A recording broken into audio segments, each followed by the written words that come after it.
Alors, je sais pas si tu te souviens, il y a quelque temps, je t'avais présenté un compagnon de randonnée que je portais constamment au poignet. Un téléphone renforcé avec une énorme batterie qui me permettait de rouler avec l'écran allumé toute la journée. Depuis cette vidéo-là, ce téléphone en mode GPS, je l'ai plus jamais quitté. Alors, quand la même personne de chez Blackview qui m'avait proposé ce téléphone m'a recontacté pour tester un autre produit, je me suis d'abord demandé si j'en avais vraiment l'utilité. Et puis j'ai fini par accepter, me disant que c'est peut-être à l'usage, moi, que je pourrais lui trouver une destinée.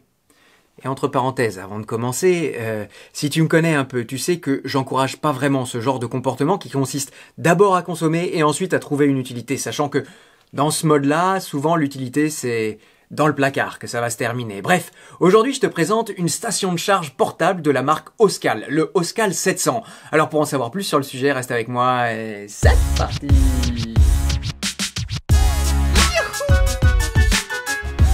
Et salut à toi!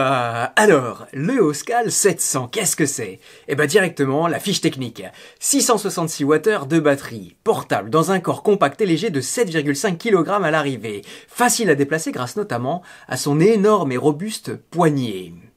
Qui n'a pas dans son tiroir une flopée de powerbank en tout genre pour recharger tout son attirail? Oui, parce qu'on vit vraiment sur batterie aujourd'hui. Alors le Oscal 700, c'est pareil, mais en plus grand. Et là où c'est chouette, c'est que c'est pas juste une grosse batterie portable faite pour recharger ses outils, non. Avec sa capacité de décharge de 700 watts en nominal et 1400 watts en crête, avec une sortie 220 volts, s'il te plaît, on peut tout simplement se servir de la station comme une simple borne d'alimentation. Et alors, c'est bien beau tout ça, mais ça permet de faire quoi? Plein de trucs. Et en itinérance, à chaque fois, ça permet d'avoir de l'électricité partout, où il n'y en a pas. Laisse-moi te raconter une petite histoire. Une fois, j'étais sur un tournage, oui, à l'époque où j'étais acteur, tu sais.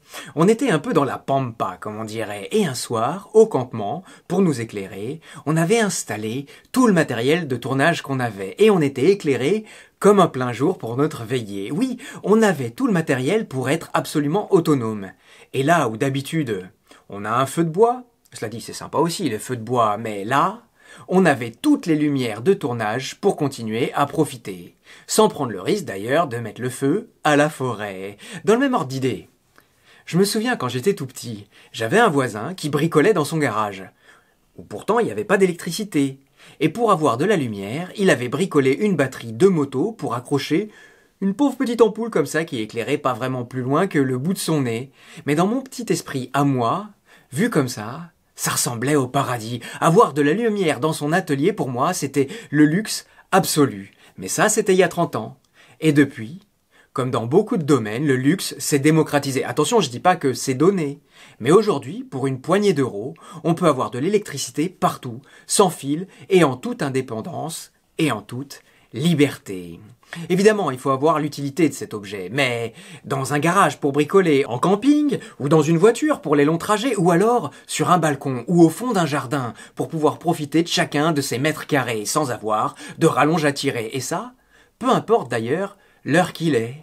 Oui, les configurations d'utilisation sont nombreuses, et je suis sûr d'ailleurs qu'elles restent encore à être trouvées. En fait, avoir une station comme celle-là, pour qui en a besoin, c'est un luxe dont on n'a pas idée. Par contre, la station est un peu trop petite pour qu'on puisse penser y charger nos roues électriques. Autant en puissance ça pourrait passer, autant en capacité, les 666 Wh, ça va vite être limité. Attention, c'est pas un défaut, c'est une donnée. Au rayon des défauts d'ailleurs, je dirais qu'il y en a deux. D'abord, les prises de 220 volts sur le côté. Il n'y a pas de capot pour les protéger, et comme c'est quand même un objet qui est fait pour être en itinérance, j'ai peur que ça prenne la poussière très vite tout ça. Un deuxième défaut, c'est que sur le dessus, je vais t'en parler, on peut mettre des téléphones pour les charger sans fil. Oui, mais comme il y a la poignée aussi, ça va être compliqué de mettre un gros téléphone par exemple le Blackview que je t'avais présenté. Bon, maintenant passons au concret. Pour utiliser la machine, d'abord il faut allumer le général, et ensuite, comme dans une pièce de la maison, il faut choisir qu'est-ce qu'on va vouloir allumer. De façon séparée, soit les deux prises de 120 volts sur le côté, soit les prises USB, soit la petite lumière dont on va reparler, soit on va choisir de la recharger. Mais par exemple, on peut vouloir ne pas charger en permanence. Alors, on n'est pas obligé, on peut éteindre sans avoir à débrancher. Bon, et ici on a plein d'options d'alimentation. D'abord sur le dessus. Je te le disais, on peut charger le téléphone sans fil jusqu'à 15 watts. Et sinon, on a en entrée d'énergie, c'est-à-dire pour recharger la station, la possibilité de recharger sur le secteur à 150 watts, ou alors la possibilité d'installer des panneaux solaires directement dedans. Attention, il faut bien vérifier que ce soit compatible avec.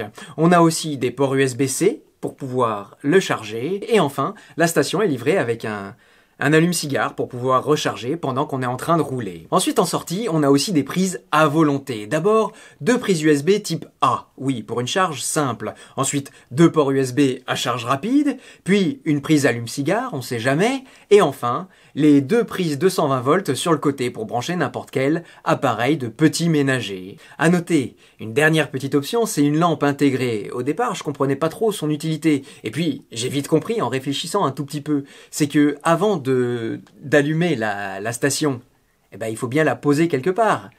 Et puis, si t'as pas encore branché tes lumières, tu vas être dans le noir. Donc t'as ta petite baladeuse, tu vas au fond de ton jardin, ou dans ton garage où il fait tout noir, avec ta baladeuse, puis tu la poses, tu branches les lumières, et puis là, tu peux être éclairé. Enfin voilà, alors moi c'est sûr que je trouve ce genre de solution super, pour toutes les raisons que je t'ai données. Et c'est vrai que dans notre milieu, on aime bien, oui, il faut le dire, notre liberté. Pour autant, on aime bien aussi avoir un petit point d'itinérance auquel on peut se rattacher. Et en fait, et pour terminer, il faut bien dire, ce genre d'objet, il n'y a pas grand-chose à ajouter. Quand on a lu la fiche technique, on a compris exactement de quoi il s'agissait. Et j'ai bien l'impression que dans ce milieu, tous les modèles et les marques offrent à peu près les mêmes options.